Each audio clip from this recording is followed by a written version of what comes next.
یہ قرآن ایک بابرکت کتاب ہے جسے ہم نے آپ صلی اللہ علیہ وسلم پر نازل کیا تاکہ لوگ اس پہ غور اور فکر کریں اور تاکہ اہل فہم اس سے نصیحت حاصل کریں۔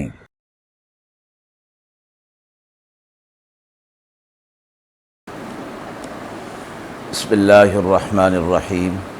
السلام علیکم ورحمۃ اللہ وبرکاتہ۔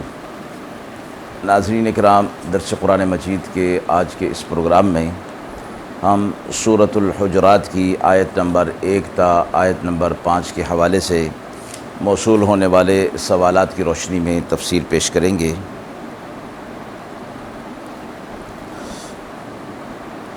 مذکورہ آیت کے حوالے سے جو سوال موصول ہوا ہے، آیت نمبر 2 میں رسول اللہ صلی اللہ علیہ وسلم کے مقابلے میں آواز بلند نہ کرنے کی ہدایت دی گئی ہے۔ موجودہ دور میں ہم کس طرح اس حکم کا اطلاق کر سکتے ہیں اور دوسروں کے ساتھ عزت اور احترام کے ساتھ بات کر سکتے ہیں، خاص طور پر سوشل میڈیا پر۔ آیت 5 کے حوالے سے جو سوال ہے کہ اس میں صبر اور تحقیق کی اہمیت پر زور دیا گیا ہے۔ آج کے دور میں ہم افواہوں اور غلط معلومات سے بچنے کے لیے کس طرح تحقیق اور تصدیق کی روش اپنا سکتے ہیں؟ اعوذ باللہ من الشیطان الرجیم، بسم اللہ الرحمن الرحیم۔ یا ایہا الذین آمنوا لا تقدموا بین یدی اللہ ورسولہ واتقوا اللہ ان اللہ سمیع علیم۔ یا ایہا الذین آمنوا لا ترفعوا اصواتکم فوق صوت النبی ولا تجہروا له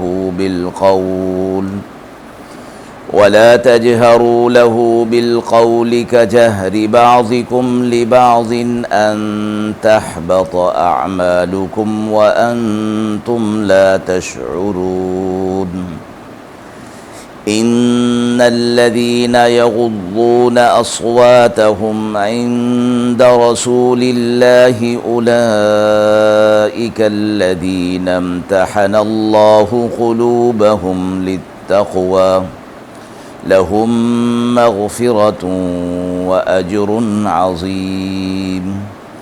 إن الذين ينادونك من وراء الحجرات أكثرهم لا يعقلون ولو أنهم صبروا حتى تخرج إليهم لكان خيرا لهم واللہ غفور رحیم۔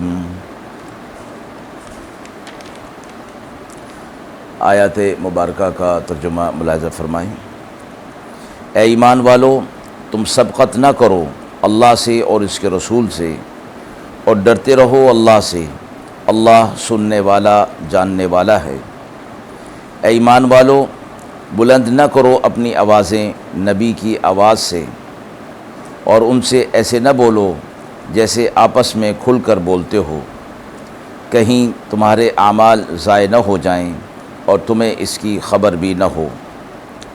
بے شک جو لوگ دبی آواز سے بولتے ہیں رسول اللہ کے پاس وہی ہیں جن کے دلوں کو اللہ نے جانچ لیا ہے ادب کے لیے، ان کے لیے معافی ہے اور بڑا ثواب ہے۔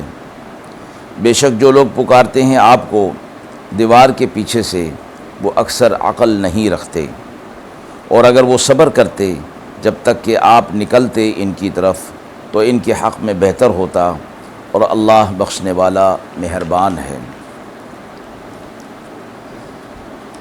سورۃ الحجرات مدنی سورت ہے اور اس کی 18 آیات اور 2 رکوع ہیں۔ آپ صلی اللہ علیہ وسلم کی خدمت میں کچھ اصحاب موجود تھے اور آپس میں گفتگو ہو رہی تھی، اور ان کی آوازیں کچھ بلند ہو گئی تھیں، جس پر یہ آیات نازل ہوئیں، جن میں حضرات صحابہ اکرام کے ذریعے سے بھی اور امت کو بھی یہ تعلیم دی گئی کہ وہ رسول اللہ صلی اللہ علیہ وسلم کے سامنے اپنی آواز کو بلند نہ کریں۔ اسی طرح سورت کے اندر جو آپس کے معاملات اور رویے ہیں ان کے بارے میں بھی ہدایات دی گئی ہیں۔ آیت نمبر 2 میں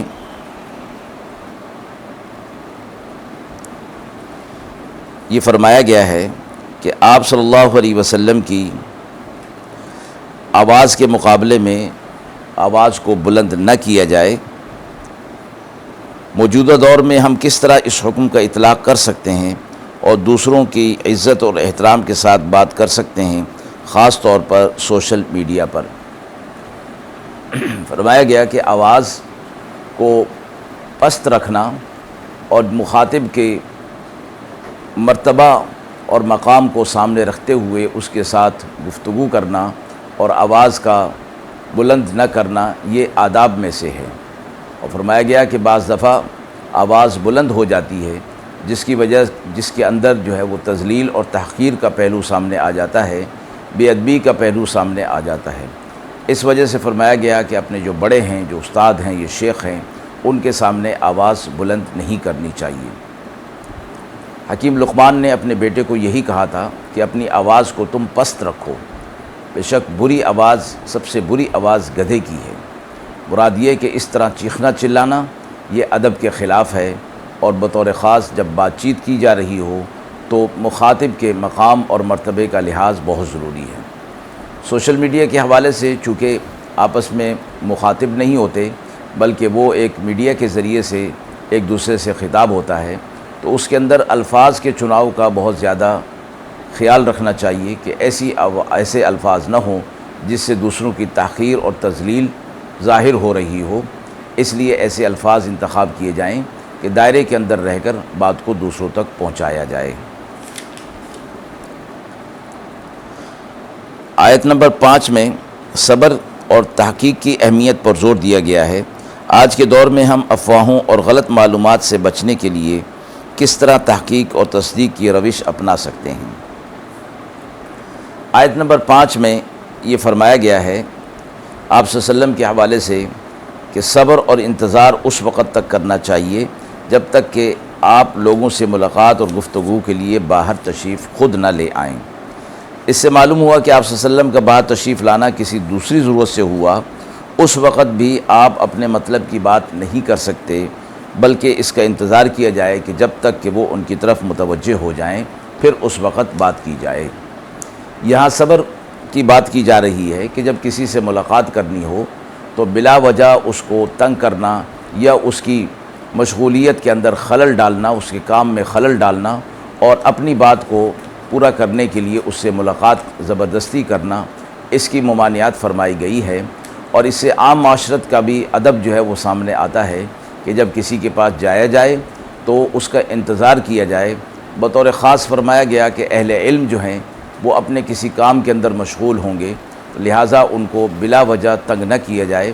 اگر کوئی بات پوچھنی ہو تو اس کا انتظار کیا جائے، صبر کیا جائے، اور جب وہ اس کام سے، اپنے کام سے فارغ ہو کر آپ کی طرف متوجہ ہوں تو پھر ان سے بات کر لی جائے۔ تو فرمایا گیا کہ ہم اس سے غلط معلومات سے بچنے کے لیے بھی اس میں تحقیق اور تصدیق کی روش کو اپنا سکتے ہیں کہ جب یہ رویہ اختیار کیا جائے گا تو پھر غلط افواہیں پھیلیں گی بھی نہیں اور بات بھی آگے نہیں بڑھے گی۔ ناظرین کرام، ہم امید کرتے ہیں کہ مذکورہ جو تفسیر سوالات کی روشنی میں پیش کی گئی آپ کے لیے قابل اطمینان ہوگی۔ اس حوالے سے آپ کے بھی کوئی سوالات ہوں تو ضرور کمنٹ باکس میں دیجیے، انشاءاللہ ان کے جوابات دینے کی پوری کوشش کی جائے گی۔